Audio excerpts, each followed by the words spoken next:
Hello friends, welcome all on Biology Village, my YouTube channel, and today topic is Oscillatoria, a blue-green algae. But before this, हम बात करेंगे कुछ general ideas about the blue green algae, जिसे हम cyanobacteria भी बोलते हैं guys, and also called the Myxophyceae, because these algae have a mucilaginous layers around their body, जिसे हम फिलामेंट या ट्राइकोम्स बोलते हैं। उसके चारों तरफ एक म्यूसिलेज की लेयर होती है, जिसकी वजह से उन्हें मिक्सोफाइसी बोलते हैं। साइनोबैक्टीरिया का मतलब guys they have blue pigments, जिसे बोलते हैं फाइकोबिलिन्स, और क्लोरोफिल ए प्रेजेंट होता है, जिसकी वजह से कलर आता है ब्लू ग्रीन, और इन्हें हम ब्लू ग्रीन एल्गी तो बोलते हैं। इसके अलावा these are prokaryotic algae according to Fritsch, जो उन्होंने 11 ग्रुप ऑफ या क्लासेस ऑफ एल्गी के बताएं, उसमें से this is single one that belong to the prokaryotic group, मतलब दीज एल्गी आर प्रोकैरियोटिक। बाकी जितने भी 10 ग्रुप्स हैं या 10 क्लासेस हैं एल्गी के, वो सभी बिलोंग करते हैं eukaryotic, but only blue green algae, या जिन्हें हम साइनोबैक्टीरिया बोलते हैं या मिक्सोफाइसिन एल्गी बोलते हैं, दीज आर प्रोकैरियोटिक एल्गी। इसके अलावा सबसे इंपॉर्टेंट बात है कि these are largest prokaryotic organism. Largest prokaryotes कौन है गाइस? साइनोबैक्टीरिया। तो पहले हम इनके बारे में कुछ बात कर लेते हैं, जिससे हम ऑस्सिलेटोरिया के बारे में जब बात करें तो हमें एक जनरल आइडिया हो जाए कि ब्लू ग्रीन एल्गी क्या होते हैं, और ये नॉर्मल जो एल्गी होते हैं उनसे किस तरीके से डिफरेंट होते हैं, और इनमें कौन कौन सी स्पेशल स्ट्रक्चर बनती है। जैसे हम पहले भी आपको बता चुके हैं, हार्मोगोनिया, हेट्रोसिस्ट इस तरीके की स्ट्रक्चर्स बनती हैं। तो सबसे पहले हम बात करते हैं जो हार्मोगोनिया होती है, इसमें वो एक रिप्रोडक्टिव स्ट्रक्चर्स होती है जिसके थ्रू दे रिप्रोड्यूस करते हैं। तो हार्मोगोनिया इज ए क्वेश्चन है आपका पहला गाइस, जिसमें ये बात कर रहा है कि hormogonia is a single celled structure है, 2 सेल्ड स्ट्रक्चर है, मल्टी सेलुलर स्ट्रक्चर है, या 3 सेल्ड स्ट्रक्चर है। जैसा आपको पता है कि हार्मोगोनिया रिप्रोडक्टिव स्ट्रक्चर होती है जो इसके सिंगल सेल्ड एल्गा में बनती है, और मल्टी सेलुलर जो इसके मतलब फिलामेंटस फॉर्म्स हैं उनमें भी बनती है as a vegetative reproductive unit के फॉर्म में। तो नॉर्मली जो हार्मोगोनिया का जो होते हैं मल्टी सेलुलर स्ट्रक्चर्स होते हैं, जब थैलेस इनका due to the different abiotic factors की वजह से स्मॉल फ्रेगमेंट में टूट जाता है। तो every fragment is consider as hormogonia, and after getting favourable condition they reproduce a new alga.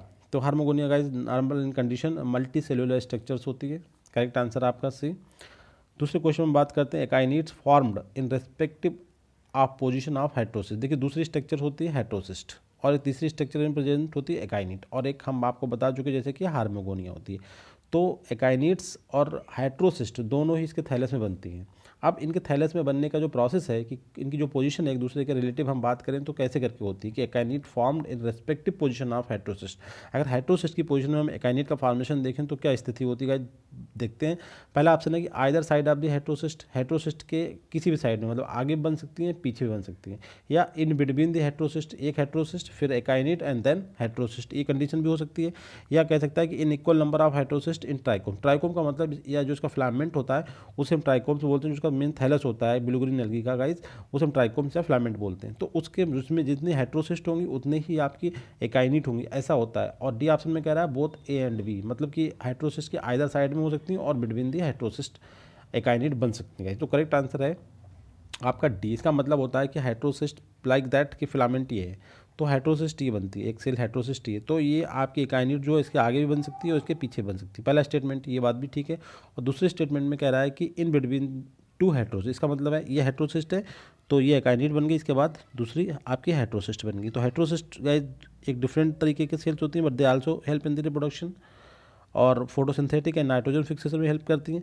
तो एकाइनिट इनके बीच में भी बन सकती हैं और either side of the heterocyst बन सकती है, बट इनका नंबर ऐसा नहीं होता कि हेट्रोसिस्ट का नंबर और एकाइनिट का नंबर किसी ट्राइकोम्स या फिलामेंट में इक्वल होता है। It is not true guys. जो ट्रू बात है वो क्या है कि हेट्रोसिस्ट एकाइनिट का जो फॉर्मेशन होता है वो हेट्रोसिस्ट के आगे या पीछे कहीं पर भी हो सकता है, और 2 हेट्रोसिस्ट के बीच में भी एक एकाइनिट का फॉर्मेशन हो सकता है, मतलब करंट में कि एक heterocyst then akinete and then heterocyst, it is possible. But ऐसा नहीं है कि एक इक्वल थैले में अगर हम कहते हैं कि 20 सेल्स हैं तो 20 सेल में 10 एकाइनिट्स हो सकती हैं और 10 heterocyst, it is not true. ये ऐसा पॉसिबल नहीं है गाइस। एकाइनिट का नंबर होता है but as compare to heterocyst तो इनका नंबर उतना नहीं होता है, या इनका नंबर उनसे ज़्यादा भी हो सकता है, कम भी हो सकता है, बट इक्वल नहीं होता। तो करेक्ट आंसर आपका है डी।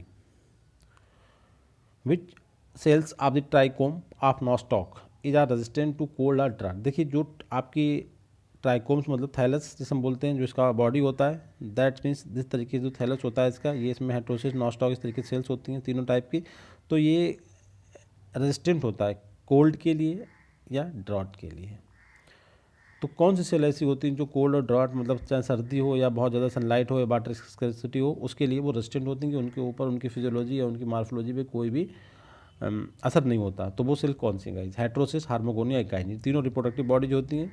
और इसमें से जो सबसे इंपॉर्टेंट है heterosis, it is very significant for the nitrogen fixation.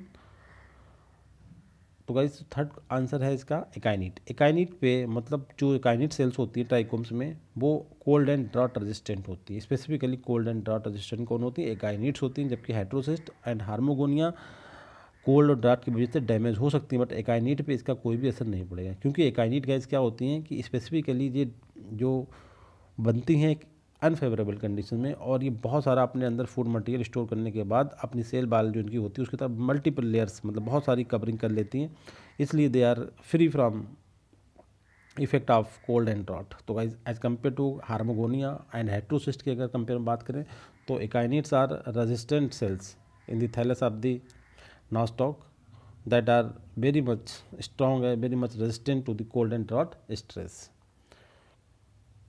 Question number 4 में हम बात करेंगे in which are the following cells of the Nostoc thallus concern to the nitrogen fixation. देखिए अभी हमने आपको बात बताया था इन 3 सेल्स होती हैं, रिप्रोडक्शन में मदद करती हैं, मगर इसमें से एक सेल्स हैं जो नाइट्रोजन फिक्सेशन में हेल्प करती हैं। वो कौन सी सेल्स हैं? हार्मोगोनिया, हेटेरोसिस्ट एंड एकाइनीट। फिर से हम वही बात कर रहे हैं, वही ऑप्शन से, बट यहाँ पे चेंज कर दिया, ऑप्शन भी चेंज हुआ, एंडोस्पोर आ गया, यहाँ पे हेटेरोसिस्ट है, हार्मोगोनिया है, एकाइनीट, ये 4 सेल्स का नाम है। बट इसमें जो नाइट्रोजन फिक्सेशन के रिगार्डिंग बात करती है, नाइट्रोजन फिक्सेशन के लिए रिस्पॉन्सिबल होती हैं, तो वो सेल्स आपकी गाइज हैं हेटेरोसिस्ट। हेटेरोसिस्ट का फंक्शन होता है नाइट्रोजन फिक्सेशन करना, जो एनवायरनमेंट की नाइट्रोजन होती है जो गैसेस फॉर्म में होती है, इसे नाइट्रोजन कंपाउंड में चेंज करना, और ब्लू ग्रीन एल्गी का वेरी इंपॉर्टेंट फंक्शन मेंटेन करना, जिसमें ये कंसीडर करे जाते हैं कि they are very good photosynthesizer as well as very good nitrogen fixer. तो ये होती है due to presence of heterocyst. They are also present in the trichomes या filament of the blue green algae. Especially जो आपके filamentous type के जो आपके ब्लू ग्रीन एल्गी होती है उनमें इनकी प्रेजेंस ज़्यादा होती है, नाइट्रोजन फिक्सर्स की प्रेजेंस।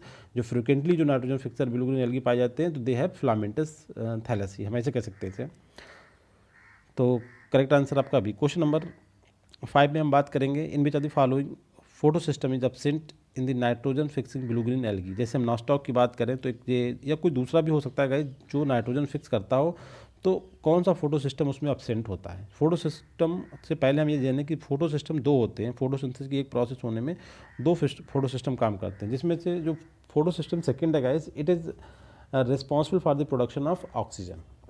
और यू नो बेटर दैट कि ऑक्सीजन गैस जो है वो नाइट्रोजन से बहुत ज़्यादा मतलब हाईली रिएक्टिव होती है अगर हम इसकी कंपेयर करें हाइड्रोजन से। और नाइट्रोजन फिक्सेशन की मतलब होता है कि जब नाइट्रोजन फिक्स का मतलब होता है नाइट्रोजन का रिडक्शन, और नाइट्रोजन रिड्यूस तभी होगा जब वो ऑक्सीजन की एब्सेंस में हाइड्रोजन से रिएक्शन करे। अगर एक ऐसी कंडीशन हो जहाँ पे ऑक्सीजन भी प्रेजेंट हो और हाइड्रोजन भी प्रेजेंट हो, तब कभी भी नाइट्रोजन हाइड्रोजन से रिएक्शन नहीं करेगा, बल्कि वो किससे रिएक्शन करेगा? ऑक्सीजन से। तो इसका मतलब ये होता है कि नाइट्रोजन फिक्सेशन की जो प्रोसेस है वो पॉसिबल नहीं हो पाएगी। इसलिए इंपॉर्टेंट क्या है कि जो जब एन और एच रिएक्शन करें तो वहाँ पे ऐसा एटमॉस्फेयर होना चाहिए, जैसे हम बोला चाहिए एनारोबिक एटमॉस्फेयर, मतलब there are no presence of the oxygen, तभी पॉसिबल है कि नाइट्रोजन फिक्सन हो पाएगा, अदरवाइज नॉट पॉसिबल। तो कहने का मतलब ये है कि जो आपका जो सेल्स होती है, जो ब्लू ग्रीन एल्गी होता है, जैसे कि नॉस्टॉक या कोई भी अन्य other blue green algae that are dedicated for the nitrogen fixation having PH system जो होता है उसकी फोटोसिंथेसिस में नहीं होता गाइस। कहने का मतलब है वहाँ पे फोटोसिंथेसिस जो कम्प्लीटली जो होती है वो पीएच वन के द्वारा रिप्रेजेंट करी जाती है, because pH second includes A important process जिसे हम बोलते हैं हिल रिएक्शन। हिल रिएक्शन का मतलब होता है गाइस जहाँ पे वाटर की फोटोलाइसिस होती है and as a result of that oxygen का एवोल्यूशन होता है। अब ऑक्सीजन का एवोल्यूशन होने के बाद क्या होगा गाइस? कभी भी नाइट्रोजन फिक्सेशन नहीं हो पाएगा। इसलिए जो blue green algae that are responsible for the nitrogen fixation, उनकी जो फोटोसिंथेसिस होती है उसमें पीएच सिस्टम जो होता है गाइस वो एब्सेंट होता है। इससे क्या होता है guys? There are no presence of oxygen, मतलब एटमॉस्फेयर इज कम्प्लीटली इनर्ट या एनोरोबिक। तो anaerobic responsible atmosphere responsible for the nitrogen fixation right. तो इंपॉर्टेंट पॉइंट ये है कि जो आपका जो भी nitrogen fixing blue green energy होंगे उनकी जो फोटोसिंथेसिस होगी वो केवल पीएच बन की बनी होगी। मगर क्वेश्चन पूछा है कि कौन सा फोटो सिस्टम एब्सेंट होता है, तो गाइस एब्सेंट होता है पीएच सेकेंड वाला। तो करेक्ट आंसर आपका होगा पीएच सेकेंड। तो वहाँ पे फोटोसिंथेसिस केवल किसकी बनी होगी? आपकी पीएच बन गई। आपसे कोई पूछे कि नॉस्टॉक की फोटोसिंथेसिस में केवल कौन सा सिस्टम होता है, तो आपका आंसर होगा पीएच बन होता है। ऑसिलेटोरिया की फोटोसिंथेसिस में कौन सा सिस्टम होता है? ओनली पीएच बन होगा। कौन सा एब्सेंट होता है? पीएच टू एब्सेंट होता है। क्यों एब्सेंट होता है? क्योंकि पीएच टू में ऑक्सीजन बनती है, और ऑक्सीजन बनेगी तो नाइट्रोजन फिक्सेशन नहीं होगा, क्योंकि these algae are blue green algae, they are nitrogen fixing. और नाइट्रोजन फिक्स करने के लिए ज़रूरी है कि वहाँ पे ऑक्सीजन की प्रेजेंस बिल्कुल भी ना हो। तो करेक्ट आंसर गाइज आपका होता है बी। क्वेश्चन नंबर 6 में हम बात करेंगे दी photosynthesis of the nostoc heterocyst consist of, देखिए उसी क्वेश्चन को दोबारा दूसरी तरीके से पूछा जा सकता है कि photosynthesis of the nostoc heterocyst, nostoc में जो नॉस्टॉक क्या है, ब्लू ग्रीन एल्गा, उसमें जो हेट्रोसिस्ट होती है उसके अंदर क्या होता है, फोटोसिंथेसिस, नाइट्रोजन फिक्सेशन होता है। अब यहाँ पे चूंकि ये क्लोरोफिलस एल्गी है जिसमें क्लोरोफिल होता है, अपना भोजन खुद बनाता है, जिसका मतलब फोटोसिंथेसिस होती है, बट यहाँ फोटोसिंथेसिस जो होगी उसमें केवल PS1 होगा, PS2 नहीं होगा। तो क्वेश्चन कह रहा है कि photosynthesis of the nostoc heterocyst consist of, तो वहाँ पे आंसर केवल ए कि केवल PS1 की बनी होती है। यहाँ पे फोटोसिंथेसिस का मतलब है ओनली PS1। करेक्ट आंसर आपका होता है guys A. Nitrogen fixation in heterocyst is, अब जो नाइट्रोजन फिक्सेशन हेट्रोसिस्ट में होता है बिल्कुल एकदम रिलेवेंट क्वेश्चन है, जो उसी प्रोसेस से मतलब मिलते जुलते हैं कि 2 नहीं होता है, केवल 1 होता है। अब कह रहा है कि नाइट्रोजन फिक्सेशन इन हेट्रोसिस्ट, जो हेट्रोसिस्ट होती है, जो सेल्स होती है, स्पेसिफिक सेल इन दी फिलामेंटस ब्लू ग्रीन एल्गी, जिसमें नाइट्रोजन फिक्सेशन होता है, वहाँ पर जो हेट्रोसिस्ट होती है, वहाँ पे जो नाइट्रोजन फिक्सेशन की प्रोसेस होती है उसके अंदर वो कैसी होती है, हमने आपको बताया कि उसमें ऑक्सीजन जो होती है वो एब्सेंट होती है, वहाँ पे ऑक्सीजन नहीं होती है। कहने का मतलब है कि ऑब्लिगेटरी एनारोबिक इसे बोलेंगे, फैकल्टेटिव एनारोबिक बोलेंगे, या हम ऑब्लिगेटरी एरोबिक बोलेंगे या फैकल्टेटिव एनारोबिक बोलेंगे। वेरी इंपॉर्टेंट क्वेश्चन है, ये समझने के लिए चाहिए आपको कि इसे हम ऑब्लिगेटरी एनारोबिक बोलेंगे। कहने का मतलब है कि जहाँ पे हेट्रोसिस्ट जो है वहाँ पे नाइट्रोजन फिक्सेशन जब होगा वो completely obligatory anaerobic process. Obligatory का मतलब होता है कि देर आर कम्प्लीटली वो वहाँ का जो एटमॉस्फेयर होगा वो एनारोबिक होगा। कभी ऐसा नहीं कि केवल जब तक नाइट्रोजन फिक्सेशन हुआ तब तक तो ऑक्सीजन नहीं, उसके बाद ऑक्सीजन वहाँ पे आ जाए, ऐसा नहीं है। वो कम्प्लीटली जो हेट्रोसिस्ट का एटमॉस्फेयर होता है वो कम्प्लीटली कैसा होता है, एनारोबिक होता है। इसका मतलब हुआ जब कम्प्लीटली हो there are no chance of the oxygen, तो इसका कहने का मतलब है कि ऑब्लिगेटरी एनारोबिक कंडीशन होगी तभी पॉसिबल है कि वहाँ पे नाइट्रोजन फिक्सेशन हो पाएगा। तो नाइट्रोजन फिक्सेशन की जो प्रोसेस होती है हेट्रोसिस्ट वो कम्प्लीटली कैसी होती है, ऑब्लिगेटरी एनारोबिक होती है। करेक्ट आंसर आपका है। क्वेश्चन नंबर 8 में बात करते हैं, in which of the following is a point of difference from a heterocyst and a vegetative cell. देखिए सिंपल सी बात है, एक थैलस है ये नॉस्टॉक का, इसमें आपकी एक हेट्रोसिस्ट है ये और एक उसकी वेजिटेटिव सेल्स है, मतलब जो नॉर्मल सेल्स है। तो इन दोनों की फिजियोलॉजी में क्या डिफरेंस होता है। पहला पॉइंट है कि heterocyst are intercalary and larger than the vegetative. Intercalary का मतलब हुआ कि जैसे ये वेजिटेटिव सेल थी और ये वेजिटेटिव सेल्स है और ये बीच में क्या है आपकी, ये हेट्रोसिस्ट है, ठीक है। तो ये कैसी हो गई, इंटरकैलरी हो गई, तो ये बात तो सही है। दूसरी बात ये है कि जो और कह रहा है इसमें कि जो हेट्रोसिस्ट होती है वो वेजिटेटिव सेल के कंपेयर में थोड़ी सी बड़ी होती है, ये बात भी सही है। अब heterocyst activating the genes for nitrogen fixing and representing the genes for repressing the gene for PS2। Very important question, बहुत ही ज़्यादा सिग्निफिकेंट क्वेश्चन है गाइज। देखिए हेट्रोसिस्ट जो होता है वो एक्टिवेट करता है किसके लिए, जीन्स नाइट्रोजन फिक्सिंग के लिए। कहने का मतलब है उसमें नाइट्रोजन फिक्सिंग जीन्स पाए जाते हैं। दूसरी बात है रिप्रेस का मतलब होता है डिसअपियरेंस की बात करते हैं, तो उन्हें जो PS2 के लिए जो जीन थे वो उन्हें अपने रिप्रेस कर दिया। रिप्रेस का मतलब कि उसमें PS सिस्टम जो होता है, बाकी फोटोसिंथेसिस जो होती है वहाँ PS सिस्टम नहीं होता। बिल्कुल सही बात है गाइज, अभी ऑलरेडी हम बता चुके हैं आपको। क्वेश्चन नंबर C में बात करें कि heterocyst dependent on vegetative cells for reduce carbon. अब देखिए जब हेट्रोसिस्ट जो है जिसमें फोटोसिंथेसिस हो नहीं रही है पूरी तरीके से, तो उसमें फूड मटेरियल नहीं बनेगा। तो फूड मटेरियल तो उसे चाहिए क्योंकि लिविंग सिस्टम का पार्ट है, तो वो अपने फूड मटेरियल के लिए पास वाली जो वेजिटेटिव सेल्स होती है उस पर डिपेंड करती है। सिंपल सी बात है, जो फूड मटेरियल होगा मतलब जो इनऑर्गेनिक रिड्यूस कार्बन होता है, इसका मतलब क्या, वो रिड्यूस कार्बन का मतलब होगा फोटोसिंथेसिस, मतलब ग्लूकोज, ये कहाँ से जाएगा, उसके बाद वेजिटेटिव सेल से जाएगा। और नेक्स्ट क्वेश्चन कह रहा है कि heterocyst has thick wall and less granular cytoplasm than vegetative cells. अब देखिए बड़ी साइज में इसलिए हो जाती है क्योंकि ये अपनी थिक सेल को काफ़ी सारा मटेरियल डिपॉजिट कर लेती है। इसका मतलब वो हेट्रोसिस्ट है थिक सेल वाल, बिल्कुल सही बात है। And less granular cytoplasm, granular का मतलब क्या हुआ कि साइटोप्लाज्म में स्टार्च के पार्टिकल्स होते हैं। अब चूंकि फूड मटेरियल यहाँ पे बन नहीं रहा है तो इसका मतलब जो पार्टिकल्स हैं वो कम हो जाएंगे, that means less granular cytoplasm than vegetative cell. बिल्कुल सही बात है गाइज, सेल वाल जो होती है उसकी थिक होती है और जो साइटोप्लाज्म होता है वो लेस ग्रेनुलर होता है, किसके कंपेयर में, वेजिटेटिव सेल के कंपेयर, क्योंकि वेजिटेटिव सेल में तो फोटोसिंथेसिस हो रही है, वहाँ में बहुत सारे स्टार्च के ग्रेन्यूल्स उसके साइटोप्लाज्म में प्रेजेंट होंगे। इसका मतलब उसका साइटोप्लाज्म कैसा होगा, मच ग्रेन्युलर होगा एज कंपेयर टू हेट्रोसिस्ट। तो ये सभी स्टेटमेंट सही है गाइस, तो करेक्ट आंसर आपका होगा लास्ट में ऑप्शन है ई। ये सभी स्टेटमेंट सही है गाइस, करेक्ट आंसर आपका लास्ट ई। क्वेश्चन नंबर 9 में बात करेंगे, what is true regarding the induction of heterocyst in trichomes of nostoc. कहने का मतलब है जैसे कि जो नॉस्टॉक का थैलस है उसमें हाइड्रोसिस्ट होती नहीं है, मगर जैसे वो एक मैच्योर स्टेज में आता है तो उसमें हाइड्रोसिस्ट का फॉर्मेशन स्टार्ट हो जाता है। अब एज ए रिसर्च पर्पज़ के पॉइंट ऑफ व्यू से हम बात करते हैं कि हाइड्रोसिस्ट के फॉर्मेशन को कि मैक्सिमम हाइड्रोसिस्ट बनेगी तो मैक्सिमम वो ज़्यादा नाइट्रोजन को फिक्स करेगा। इसका मतलब it is very much beneficial for the agriculture point of view से अगर हम बात करें तो क्या कोई ऐसी प्रोसेस है जिसके थ्रू हम नॉस्टॉक के थैलेस में हाइड्रोसिस्ट के फॉर्मेशन को इंड्यूस कर सकते हैं, बढ़ा सकते हैं गाइस। तो इसमें कह रहा है कि heterocyst formation is a nitrogen limiting response. कहने का मतलब है जब ऐसे एटमॉस्फेयर में वो एल्गी प्रेजेंट है जहाँ पे नाइट्रोजन कम से कम है, तो उसके थैलेस में ट्राइकोम का तो उसके थैलेस मतलब ट्राइकोम में हेटेरोसिस्ट का फॉर्मेशन ज़्यादा से ज़्यादा होगा। कहने का मतलब है अगर हम उस एटमॉस्फेयर में जहाँ पे नॉनस्टॉक है वहाँ पे नाइट्रोजन को लिमिट कर दें, लिमिटेशन का मतलब नाइट्रोजन की कमी कर दें, तो हेटेरोसिस्ट का फॉर्मेशन ज़्यादा हो जाएगा। इंडक्शन का मतलब हम बढ़ाने की बात कर रहे हैं। दूसरा पॉइंट है कि increase in free calcium ion, जब हम कैल्शियम आयन की प्रेजेंस वहाँ बढ़ा दें तब भी हेटेरोसिस्ट का फॉर्मेशन ज़्यादा होगा ट्राइकोम्स में। इंक्रीज इन पीएच, जब हम पीएच बढ़ा दें तब भी ज़्यादा होना कह रहा है। इंक्रीज द पीएच मतलब आंसर में ये कहना चाह रहा है कि जब हम पीएच बढ़ा दें तो क्या इंड्यूस कर देंगे, हेटेरोसिस्ट का फॉर्मेशन बढ़ा देंगे, या जब हम फ्री कैल्शियम आयन की कंसंट्रेशन बढ़ा देंगे तब मतलब हेटेरोसिस्ट का फॉर्मेशन को इंड्यूस कर सकते हैं, या फिर नाइट्रोजन को लिमिट कर दें तब हम इंड्यूस कर सकते हैं। और डी में कह रहा है both A and B guys.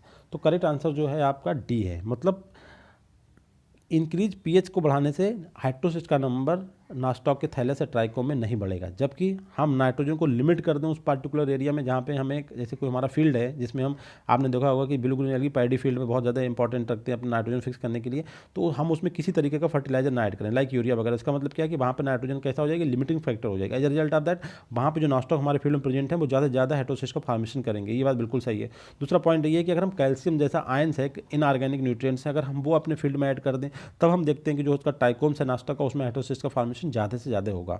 तीसरा कह रहा था कि पीएच को हम अगर हम इंक्रीज कर दें किसी तरीके से तो हेटेरोसिस्ट का फॉर्मेशन बढ़ जाएगा, नहीं तब नहीं बढ़ेगा। पीएच से इसका कोई रिलेशन नहीं है गाइस, जबकि पीएच कम करने पे तो हो सकता है मगर पीएच बढ़ाने पे कभी भी इंडक्शन नहीं होगा हेटेरोसिस्ट का इन द ट्राइकोम्स ऑफ द नॉनस्टॉक। तो करेक्ट आंसर है कि नाइट्रोजन को लिमिट कर दिया जाए और कैल्शियम आयन की कंसंट्रेशन अगर बढ़ा दें तो नॉनस्टॉक के थैलेस में हेटेरोसिस्ट का नंबर बढ़ सकता है, एनहांस हो सकता है गाइस। करेक्ट आंसर आपका D.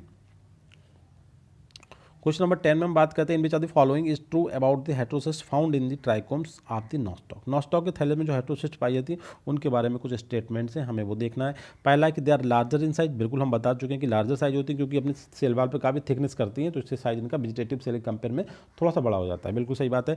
They are interspersed among the vegetative cells and at the end of trichome. कहने का मतलब है जो वेजिटेटिव सेल्स होते हैं उनके बीच बीच में मतलब प्रेजेंट होती हैं और ये ट्राइकोम्स के लास्ट में भी हो सकती हैं, ऐसा नहीं कि एंड पे नहीं हो, एंड पे भी हो सकती हैं।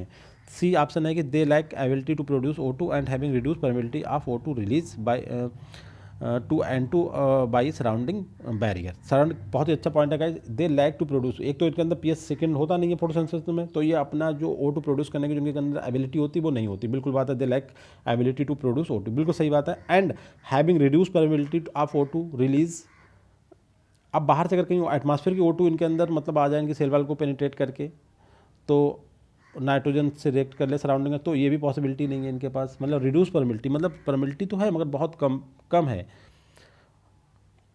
सराउंडिंग से इसमें O2 आने की जो परमिबिलिटी है किसी सेल के थ्रू सेल वाल के थ्रू एंट्री कर जाए तो इट इज़ वेरी रेयर।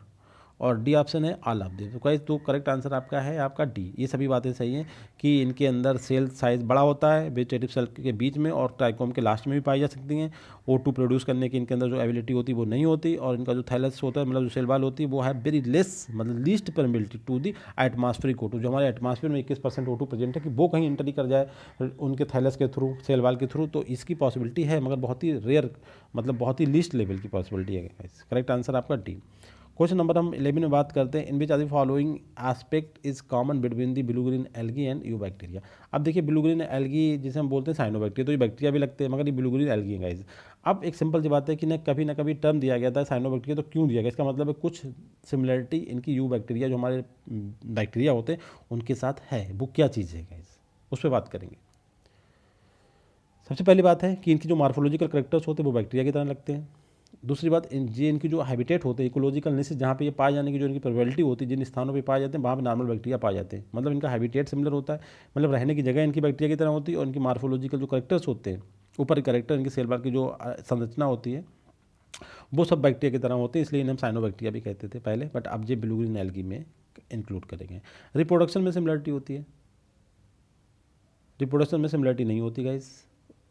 कभी भी आपने सिंपल बैक्टीरिया में हार्मोगोनिया एकाइनिट्स बनते नहीं देखे होंगे। तो करेक्ट आंसर आपका है डी, मतलब मार्फोलॉजिकल करेक्टर सेम होते हैं, इकोलॉजिकल निशिस मतलब रहने की जगहें सेम होती हैं। ये सिमिलरिटी है ब्लू ग्रीन एल्गी या साइनोबैक्टीरिया और एक यूकैरियोटिक बैक्टीरिया के बीच में। क्वेश्चन नंबर 12 में बात करेंगे इनमें चाहते following true about the cyanobacteria. फिर भी साइनोबैक्टीरिया के बारे में दूसरा स्टेटमेंट देखते हैं क्या है। साइनोबैक्टीरिया के बारे में है कि साइनोबैक्टीरिया जो गाइस हैं वो हाइड्रोजिनस, एक बहुत ही बड़ा हेट्रोजेनस मतलब बहुत ज़्यादा डाइवर्स लेवल तरीके के, मतलब अलग अलग तरीके के ग्रुप लोग हैं इसमें। प्रोकैरियोट का प्रिंसिपली फोटोसिंथेटिक ऑर्गन, और ज़्यादातर मतलब मेन जो फोटोसिंथेसिस करी थी सबसे पहले इस अर्थ पे, इस प्लेनेट पे, वो किन्होंने करी थी? साइनोबैक्टीरिया ने स्टार्ट करी थी, इसलिए मैंने क्या कहते हैं, प्रिंसिपल फोटोसिंथेटिक ऑर्गन। बिल्कुल सही बात है गाइज। दूसरा पॉइंट है, due to prokaryotic nature blue green algae has caused them to be classified with bacteria in prokaryotic kingdom Monera. इसी वजह से, क्योंकि जो प्रोकैरियोटिक नेचर है, क्योंकि जो इनका सिस्टम है वो प्रोकैरियोट टाइप का है, मतलब लेस डेवलप है, इसलिए इन्हें हमने ब्लू ग्रीन एल्गी को मेन बैक्टीरिया के साथ मोनेरा में रखा था। ये बात बिल्कुल सही है, इसी वजह प्रोकैरियोटिक नेचर की वजह से मोनेरा में रखे गए हैं। और सी ऑप्शन है कि like the all other prokaryote, दूसरे प्रोकैरियोटिक की तरह से साइनोबैक्टीरिया के अंदर जो मेम्ब्रेन बाउंड ऑर्गेनेल्स होते हैं, जैसे कि माइटोकॉन्ड्रिया, क्लोरोप्लास्ट, राइबोसोम्स, ये सब प्रेजेंट नहीं होते हैं। अब बात आता है इनका जो वर्क होता है वो कौन करता है। डी ऑप्शन कह रहा है कि जो ऑल द फंक्शन जो carried out in eukaryotic cell में बाय मेम्ब्रेन बाउंड ऑर्गेनेल के थ्रू जो फंक्शन करा जाता है, और वो साइनोबैक्टीरिया में सब एब्सेंट हैं, और फिर भी हम इन्हें उन बैक्टीरिया के साथ रखते हैं, क्योंकि बैक्टीरिया जो रियल बैक्टीरिया वो यूकैरियोट्स है। तो वो फंक्शन यहाँ पे कौन करता है, are carried out in prokaryote by bacterial cell membrane के थ्रू करे जाते हैं। मतलब माइटोकॉन्ड्रिया का फंक्शन भी बैक्टीरियल सेल मेम्ब्रेन के थ्रू करा जाएगा, राइबोसोम का फंक्शन भी बैक्टीरियल सेल मेम्ब्रेन के थ्रू करा जाएगा, और आपका एंडोप्लाज्मिक रेटिकुलम का फंक्शन भी बैक्टीरियल सेल के थ्रू करा जाएगा, क्लोरोप्लास्ट का फंक्शन भी, मतलब जो भी, मतलब जो ऑर्गन एब्सेंट हैं प्रोकैरियोटिक नेचर के अकॉर्डिंग इसमें, तो उन सभी का फंक्शन जो होता है बैक्टीरियल सेल मेम्ब्रेन के थ्रू करा जाता है। और ये ऑप्शन है ऑल ऑफ दी होगा। जो भी इन्फॉर्मेशन, जो स्टेटमेंट है A B C D is correct completely guys. Very important information है कि साइनोबैक्टीरिया में मेम्ब्रेन बाउंड ऑर्गेनल्स नहीं होते हैं। अब कहने का मतलब है फिर इनकी जो फंक्शंस होते हैं, जैसे माइटोकॉन्ड्रिया का फंक्शन कौन करेगा, क्लोरोप्लास्ट का फंक्शन कौन करेगा, एंडोप्लाज्मिक रेटिकुलम का फंक्शन कौन करेगा। तो all the function are carried out in eukaryotes by, अब ये वाले फंक्शन सब यूकैरियोट्स में होते हैं और फिर यूकैरियोट्स से सिमिलरिटी रखते हैं।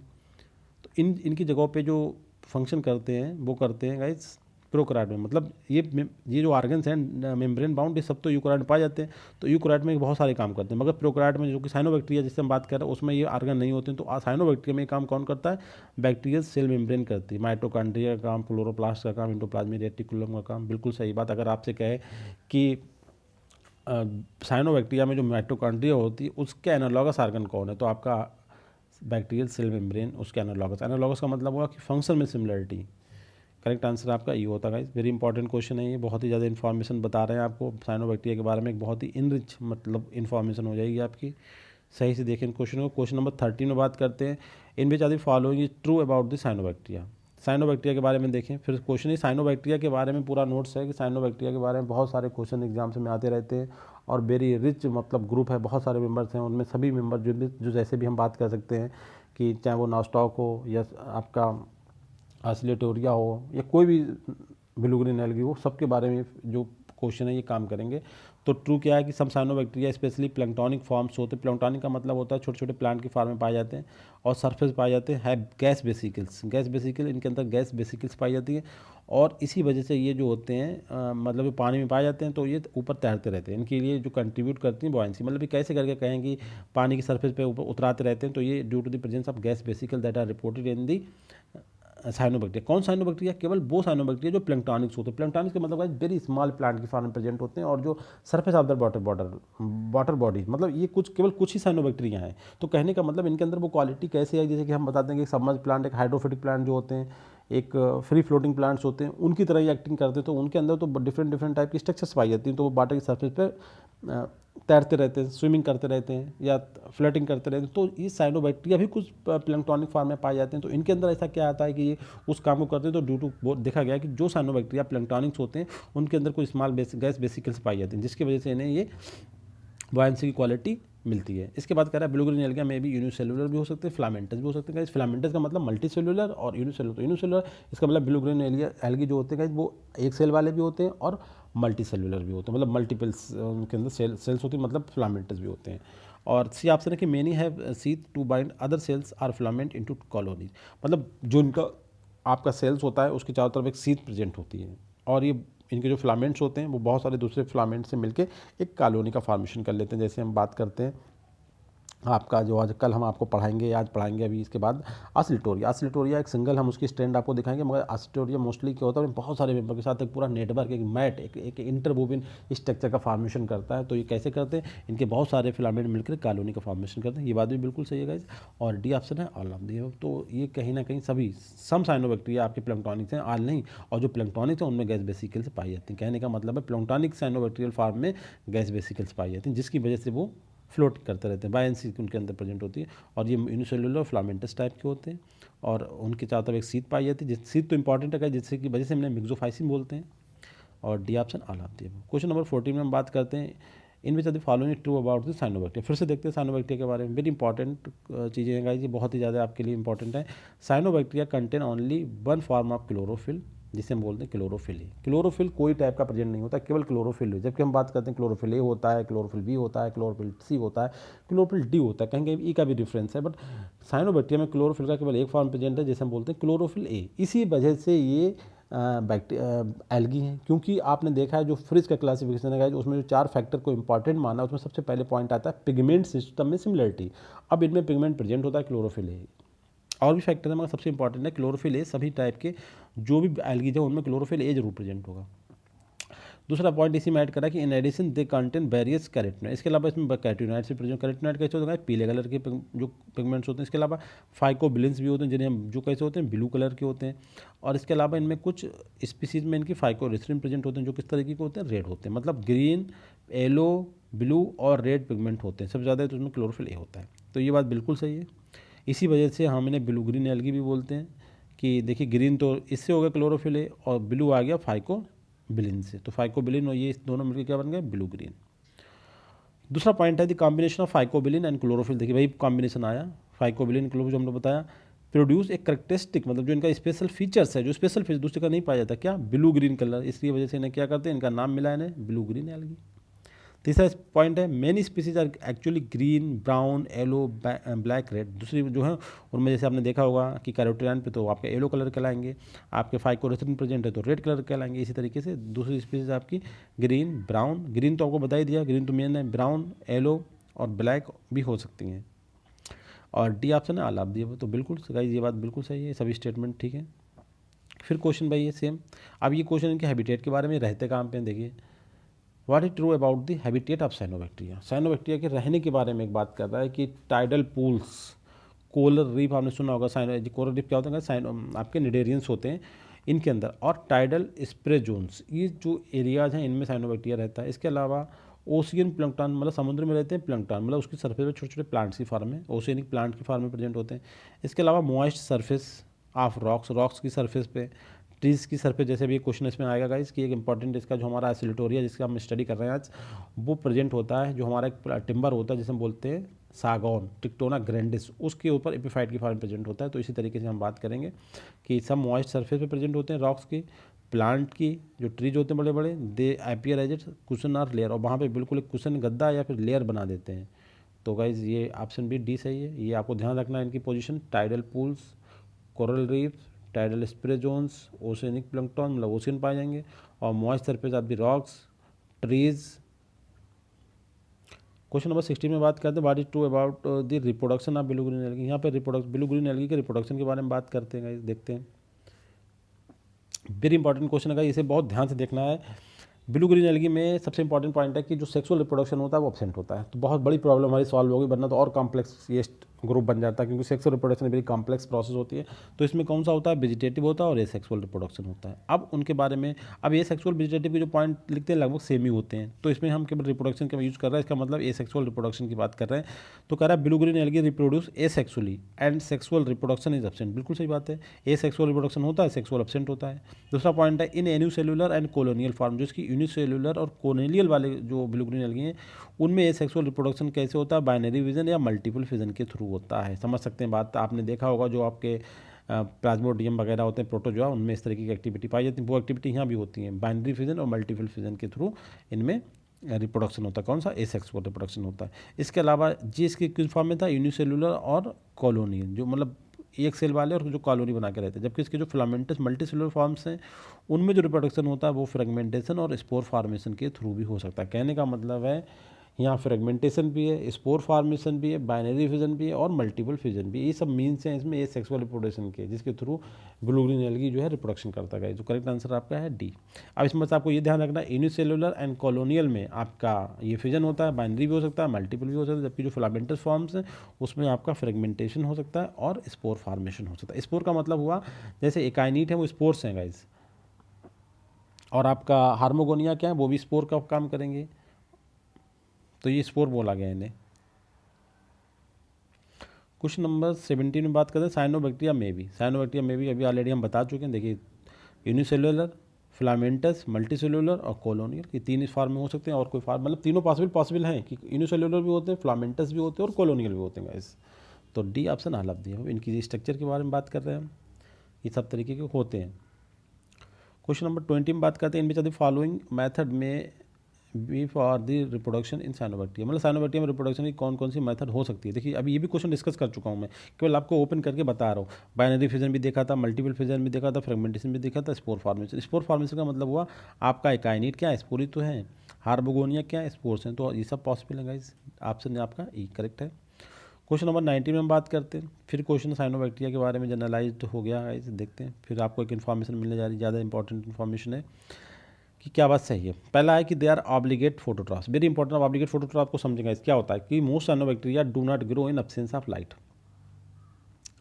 अगर मतलब लाइट, क्योंकि फोटोसिंथेसाइजर्स हैं तो इन्हें लाइट तो बहुत जरूरी है, अगर लाइट इनसे हटा ली जाए तो ये ग्रो नहीं कर पाएंगे। मगर ये बात सबके लिए नहीं सही है, मोस्टली के लिए बात सही है कि मोस्ट ऑफ द बैक्टीरिया जो है लाइट की प्रेजेंस अगर एब्सेंस है तो ग्रो नहीं कर पाएंगे। इस सेंटेंस से एक टर्म मिलता है ऑब्लिगेट फोटोट्रॉप्स। ऑब्लिगेट का मतलब हुआ कि दूसरे के लिए चांस नहीं, दूसरे का चांस का मतलब कि अगर लाइट हम हटा दें तो नॉर्मली ये ग्रो नहीं कर पाते, बट फिर भी इनमें कुछ एक्सेप्शन होते हैं, क्योंकि बायोलॉजी साइंस ऑफ एक्सेप्शन। तो हमने इन्हें क्या बोला, ऑब्लिगेट फोटोट्रॉप चाहिए कि अगर लाइट को हटा लें तो ब्लू ग्रीन एल्गी बिल्कुल भी मतलब उनकी ग्रोथ रुक जाएगी। कहने का मतलब दे आर नॉट पॉसिबल कि वो ग्रो कर पाएँ। तो ये क्या कहलाएंगे, इस पार्टिकुलर फिनोमेना के लिए, इस क्वालिटी के लिए टर्म होता है ऑब्लिगेट फोटोट्रॉप्स। कहने का मतलब इन्हें हर हाल में लाइट चाहिए ग्रो करने के लिए, ऑब्लिगेट फोटोट्रॉप्स हैं। दूसरा पॉइंट है सम, देखिए ये ऊपर वाले में से निकल के आएगा, some can grow in the dark, कुछ अंधेरे में भी ग्रो कर सकते हैं। अंधेरे का मतलब हुआ लाइट की प्रेजेंस है मगर कम है। डार्क का मतलब ये नहीं कि हमने ये नहीं लिखा कि एब्सेंस ऑफ लाइट, हमने डार्क लिखा है, ये ध्यान रखना, डार्क और एब्सेंस ऑफ लाइट में डिफरेंस है। Some can grow in dark, मगर उसकी कंडीशन क्या है कि if there is sufficient supply of glucose, क्योंकि जो फूड मटेरियल वो लाइट के थ्रू बनाते हैं वो हमने बाहर से सप्लाई करते रहें, वो इनके लिए कार्बन एनर्जी का सोर्स का काम करता रहेगा, तो ये डार्क मतलब कम लाइट वाले एरिया में भी ग्रो करते रहेंगे, ये बात सही है। क्वेश्चन नंबर सी में बात करते हैं ऑप्शन में कि in addition to being photosynthetic, क्योंकि ये फोटोसिंथेसिस होने के साथ ही दे में कुछ स्पीसीज जो होती हैं वो नाइट्रोजन फिक्सेशन भी करती हैं। आपको पता है, इतना डिस्कस कर चुके हैं कि जो एटमॉस्फेयर की नाइट्रोजन होती है इसे ये नाइट्रोजन कंपाउंड में चेंज कर देते हैं। इसके बाद डी ऑप्शन है पार्टिकुलरली एफिशिएंट नाइट्रोजन फिक्सर जो होते हैं, मतलब टोटल ब्लू ग्रीन एल्गी में हम तीन बताए कि यूनिसेलुलर हैं, कॉलोनियल हैं और फिलामेंटस हैं। जो मोस्टली जो nitrogen fixer blue green algae हैं वो आपके कौन से ग्रुप से हैं, वो फिलामेंटस टाइप के हैं, जैसे कि नॉस्टॉक, एसिलेटोरिया।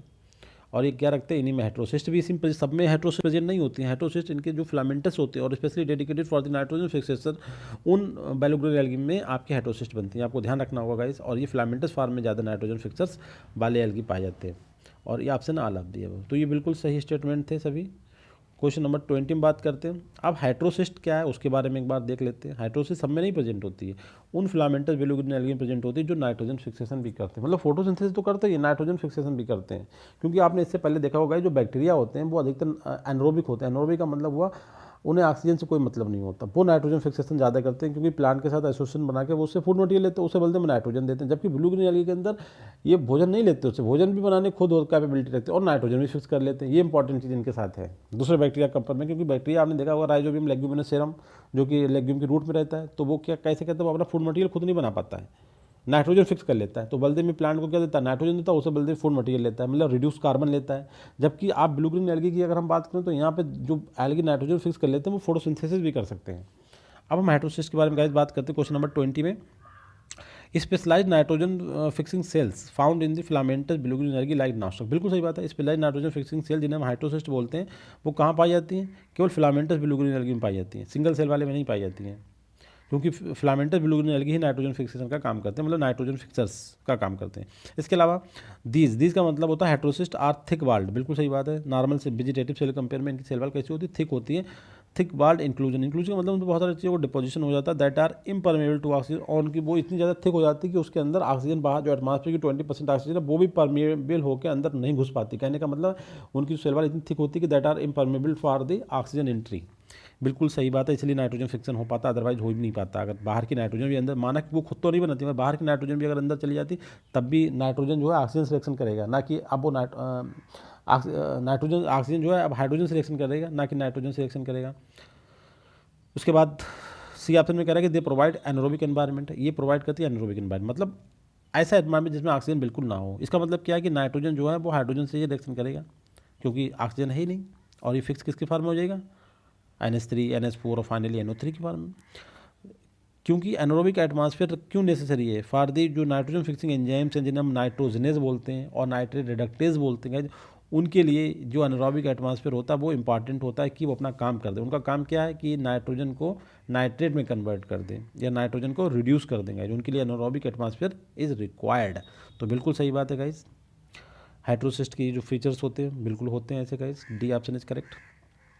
क्वेश्चन नंबर 21 में हम बात करते हैं, फिर वही बात हमने यहाँ ब्लू ग्रीन एल्गी लिख दिया है और बात वही कह रहा है कि साइनोबैक्टीरिया के बारे में कुछ स्टेटमेंट है, फिर से एक बार देखते हैं गाइस। आज साइनोबैक्टीरिया आपका बहुत ही ज़्यादा स्ट्रॉन्ग टॉपिक हो जाएगा, देखते हैं। In South East Asia, South East Asia का मतलब वो जो अपना वाला जो एरिया है हमारा, जो अपने आपके इंडिया पाकिस्तान बांग्लादेश श्रीलंका ये सब आता है। तो साउथ ईस्ट एशिया में क्या होता है, दूसरे यूरोप में नहीं होता है या अफ्रीका में नहीं होता, साउथ ईस्ट एशिया में स्पेशली पूरे एशिया में साउथ ईस्ट एशिया में होता है कि जो nitrogen fixing blue green algae हैं उन्हें हम धानों के खेत में, मतलब जो हमारे पैडी फील्ड्स होते हैं उनमें हम उन्हें डाल देते हैं। क्यों? क्योंकि उससे क्या होता है कि ये जो है नाइट्रोजन फिक्सर्स होते हैं, जिससे हमें जो दूसरे नाइट्रोजन के सोर्स है कि हम यूरिया अपने फील्ड में डालें, वो हमें किसान इंडिया का जो है वो गरीब है गाइस, बहुत ही पुअर किसान है, तो अपना उनका कहीं ना कहीं नाइट्रोजन जो फर्टिलाइजर यूरिया जितने पैसे खरीदता उसकी कहीं ना कहीं बचत हो जाती है कि वो अपने फील्ड में nitrogen fixing blue green algae को एंट्री करा देता है और वो नाइट्रोजन फिक्स करते हैं। और वो नाइट्रोजन किसे मिलती है, राइस के प्लांट को मिलती है, जिससे कि हमारी जो फसल होती है राइस की वो अच्छी डेवलप होती है। बिल्कुल सही बात है। दूसरा पॉइंट है cyanobacteria flourish in some most in hospital में, मतलब साइनोबैक्टीरिया कुछ ऐसी जगहों पर देखे गए जहाँ पर दूसरे टाइप की जो ऑर्गेनिज्म है वो नहीं मिलते, वेरी मच मतलब ड्रास्टिक कंडीशन जहाँ पे होती है, जैसे कि हॉट स्प्रिंग्स, कोल्ड लेक्स, और हमारा जो आइस पा जो होते हैं पैक उनके 5 मीटर के अंदर तक ही साइनोबैक्टीरिया में मिले हैं। And lower surface of many rocks and deserts, जो डिजर्ट में रॉक्स हैं उनकी लोअर सरफेस में भी बैक्टीरिया रिपोर्ट करी, ये बात बिल्कुल सही है, साइनोबैक्टीरिया बहुत ज़्यादा अंदर तक सर्वाइव कर सकते हैं। इसके अलावा सी ऑप्शन है कि cyanobacteria frequently among the first coloniser of the bare rocks and soil, बिल्कुल सही बात है। जैसे जब कहीं पे सक्सेशन होता है तो आपने देखा होगा लाइकेन की बात करते हैं, lichen of the first point, उसी तरीके से साइनोबैक्टीरिया भी मतलब जो फर्स्ट कॉलोनाइजर्स होते हैं उसमें शामिल होते हैं। माना कि लाइकेन्स होता है मगर लाइकेन के साथ साइनोबैक्टीरिया भी फर्स्ट कॉलोनाइजर्स होते हैं। कहाँ पे स्पेसिफिकली, जो मतलब बिल्कुल बंजर चट्टान्स होती हैं या सॉइल पे, ये बिल्कुल सही बात है guys. Cyanobacteria are common in soil down to depth of 1 metre, 1 metre का मतलब होता है 39 इंचज़ के अंदर तक सॉइल के, मतलब 1 मीटर ज़मीन के अंदर भी साइनोबैक्टीरिया मिले। ये बात सही है गाइस, सभी बातें सही हैं, ABCD करेक्ट आंसर आपका E। क्वेश्चन नंबर 22 में बात करते हैं, बस लेक्चर कंप्लीट होने वाला गाइस, थोड़ी देर और पेशेंस बनाए रखें इसे समझने के लिए पूरा। Which are the following true regarding cyanobacterial blooms. अब क्वेश्चन बहुत डिफरेंट है गाइस। साइनोबैक्टीरियल ब्लूम्स, ब्लूम्स आपने समझा होगा कि बहुत सारी वाटर बॉडी को एक तरीके की जो गंध मतलब स्मेल आती है ड्यू टू ये मतलब उनके ऊपर जो बायोमास है ग्रीन कलर का या दूसरे डिफरेंट कलर का, वो बहुत थिक लेयर बना लेता है, जिससे उनके अंदर जो एक्वाटिक फ्लोरा एंड फना है वो सब डैमेज हो जाता है, क्योंकि वो जो बायोमास ऊपर डेवलप हो उन्हें सब ऑक्सीजन वहाँ की ले ली, क्योंकि वो एक टाइप का ऑर्गेनिक मटेरियल है। ऑर्गेनिक मटेरियल खुद को ऑक्सीडाइज करने के लिए जो वाटर बॉडी की जितनी ऑक्सीजन होता है वो खुद यूज़ कर लेता है, जिससे वहाँ पे जो उसके अंदर मछली फिशेस से छोटे माइक्रो ऑर्गेनिज्म रह रहे हैं उन सबकी डेथ हो जाती है। कहने का मतलब वेरी मच निगेटिव इम्पैक्ट है ये। तो इसके बारे में साइनोबैक्टीरिया भी ब्लूम्स का फॉर्मेशन करता है। तो हम जो अब डिस्कस करने जा रहे हैं क्वेश्चन गाइस, उसमें बात कर रहे हैं कि कुछ फैक्ट हैं जो साइनोबैक्टीरिया ब्लूम के बारे में, आपको उसमें ये बताना है सही क्या है और गलत क्या है। तो पहला पॉइंट है कि अंडर द फेवरेबल कंडीशन, जब कंडीशन बहुत ज़्यादा फेवरेबल होती है तो cyanobacterial can reproduce at explosive rate, बहुत ज़्यादा रिप्रोडक्शन करते हैं, बहुत तेज़ी के साथ रिप्रोडक्शन करते हैं, और क्या करते हैं फार्मिंग ए डेंस कंसंट्रेशन, एक बहुत ज़्यादा थिक कंसंट्रेशन बनाती है, जिसे हमने ब्लूम्स बोला। तो आपको ब्लूम समझ में आ गया। देखिए ब्लूम दूसरे अलग बनाते हैं और ब्लूम साइनोबैक्टीरिया बनाता है, तो हम इसे बोलेंगे साइनोबैक्टीरियल ब्लूम्स। और साइनोबैक्टीरियल ब्लूम्स कब बनती है, जब कंडीशन बहुत ज़्यादा सूटेबल होती है। सूटेबल कंडीशन का मतलब कि वो बहुत तेज़ी के साथ अपना रिप्रोडक्शन करते हैं, अपना मल्टीप्लिकेशन करते हैं, जिससे क्या होता है उनका नंबर बहुत ज़्यादा बढ़ जाता है, और वो पूरी थिक लेयर की फॉर्म में किसी वाटर बॉडी के ऊपर जहाँ वो पाए जा रहे थे ऑलरेडी उसके ऊपर एक थिक लेयर का फॉर्मेशन करते हैं, जिससे हम बोलते हैं साइनोबैक्टीरियल ब्लूम्स या ब्लूम्स। अब दूसरा पॉइंट है कि cyanobacterial blooms are specially common in water that have been polluted by nitrogen based. ये देखा गया साइनोबैक्टीरियल जो ब्लूम्स बनते हैं वो स्पेशली उन वाटर बॉडी, उन पॉन्ड्स में या पोखर्स में बनते हैं जहाँ पे नाइट्रोजन वाले जो वेस्ट मटेरियल ज़्यादा होता है, ऐसा वेस्ट मटेरियल में नाइट्रोजन की अधिकता होती है, ये देखा गया है। ये बात बिल्कुल सही है गाइस। इसी ऑप्शन बात करते हैं ब्लूम का अगर सिंपल एक वर्ड में डिफाइन करेंगे तो क्या है, over growth of blue green algae. जो साइनोबैक्टीरियल ब्लूम्स का मतलब है ओवर ग्रोथ ऑफ एल्गी या cyanobacterial over growth of blue green algae. Consume so much of water, dissolve oxygen, जो वाटर के अंदर डिजॉल्व ऑक्सीजन थी उसे कंज्यूम कर लेते हैं। That fish and other aquatic organism Paris, मतलब वहाँ के जो फिश हैं दूसरे ऑर्गेनिज्म वो खत्म हो जाते हैं, पेरिस खत्म हो जाते हैं। डी ऑप्शन है cyanobacterial blooms can occur a body of water, सही है। कैन अकर, कैन कलर, सही बात है। जब इनका चूंकि ये डिफरेंट डिफरेंट कलर के होते हैं, जब इनका नंबर बढ़ता है, पहले ये कुछ नंबर में होते हैं तो वाटर कलर जैसे बॉडी कलर होता है वैसे होता है पानी कलर, मगर जब इनका नंबर बढ़ता है तो पूरी बॉडी वाटर को वाटर बॉडी को ऊपर से कवर कर लेते हैं। जिससे क्या होता है, कहने का मतलब है जो हमारे तालाब है या कुछ भी जो झील है या फिर डिचेज वगैरह हैं उनमें क्या है, उनका कलर कर देते हैं बिल्कुल। ये जैसे कि पॉन्ड टेक एक ओपैक का मतलब वो पहले वो ट्रांसपेरेंट थे, उनके अंदर का हमें दिख रहा था, अब हमें बिल्कुल नहीं दिखा क्योंकि उसके ऊपर एक थिक कलर लेयर बन गई है ग्रीन कलर की as a result of over growth of cyanobacteria. बिल्कुल सही बात है गाइस कि अब ये वाटर बॉडी कलर ही चेंज कर देते हैं क्योंकि इनका नंबर होता है बहुत ज़्यादा बढ़ जाएगा। जब ये जैसे ग्रीन कलर का है, कोई येलो कलर का है, कोई रेड कलर का, तो हमारी वाटर बॉडी कैसी हो जाएगी, रेड हो सकती है, ग्रीन हो सकती है, येलो हो सकती है, ब्राउन हो सकती है। जैसा बैक्टीरिया प्रेजेंट है उस हिसाब से होगा। तो करेक्ट आंसर आपका ही। अब लास्ट क्वेश्चन में बात कर रहा हूँ, 23rd क्वेश्चन है, एक बहुत इंपॉर्टेंट क्वेश्चन है। अभी आपने क्लेमाइडोमोनास के बारे में बात करा होगा कि वहाँ पे रेड सी बनता है, ये बनता है, और उसी तरीके से दूसरा क्वेश्चन भी पॉसिबिलिटी है। देखिए, red colour of the Red Sea, red colour of the Red Sea हमने बात करते हैं, वहाँ पे क्लेमाइडोमोनास निवेलिस होता है। ये बात बिल्कुल सही है। ये डिपेंड करेगा ऑप्शन पे। अब कहें कि red colour of the Red Sea वो क्यों है, तो जैसे हमने अभी ऊपर बताया था कि जो साइनोबैक्टीरियल होते हैं वो अपने जब ब्लूम्स बनाते हैं तो वाटर बॉडी को कलर कर देते हैं, तो ऐसा ही इसमें भी है। तो कहने का मतलब है एक पिगमेंट हमने बताया था फाइकोरेथ्रिन, जो कैसे कलर का है, रेड कलर का है, और आपका क्लोरोफिल कैसा है, ग्रीन कलर का है। ठीक है गाइस, तो यहाँ बात करना है रेड, मतलब रेड लाल कलर का, मतलब बिल्कुल। तो फाइकोरेथ्रिन पिगमेंट किस में होता है आपका, इसमें एल्गी में होता है। तो यहाँ पे आंसर जो है गाइस वो आपका है बी। कहने का मतलब है red colour of the Red Sea is due to the blooms. Blooms का मतलब इस तरीके से ओवर ग्रोथ के बाद जो बॉडी बनती है, मतलब जो मटेरियल बनता है उसे कहते हैं ब्लूम्स। एक फिनोमेना है blooms. Blooms of phycoerythrin rich cyanobacterial algae. Cyanobacteria जिनमें फाइकोरेथ्रिन बहुत ज़्यादा पाया जाता है, वो फाइकोरेथ्रिन वाले साइनोबैक्टीरिया, उनके ब्लूम्स की वजह से रेड सी रेड दिखाई देता है, ना कि वो रेड होता है गाइस। बिल्कुल सही बात है।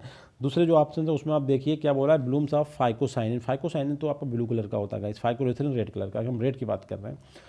सी में कह रहा है बोथ, नहीं बोथ की क्यों करेंगे भाई, रेड कलर तो रेड फाइकोरेथ्रिन की वजह से होता है। और डी कह रहा है blooms of phycoerythrin rich क्लोरोफाइसिन algae. भाई क्लोरोफाइसिन नहीं, साइनोबैक्टीरिया ओनली। इसमें क्या कह रहा है, साइनोबैक्टीरिया एल्गी, और इसमें भी क्लोरोफाइसिन एल्गी कह रहे हैं, तो ये तो बिल्कुल पॉसिबल नहीं है, ये भी बिल्कुल पॉसिबल नहीं। तो ऑप्शन बचा क्या आपका, बी ऑप्शन बचा क्या, ये करेक्ट आंसर है। Thank you very much guys.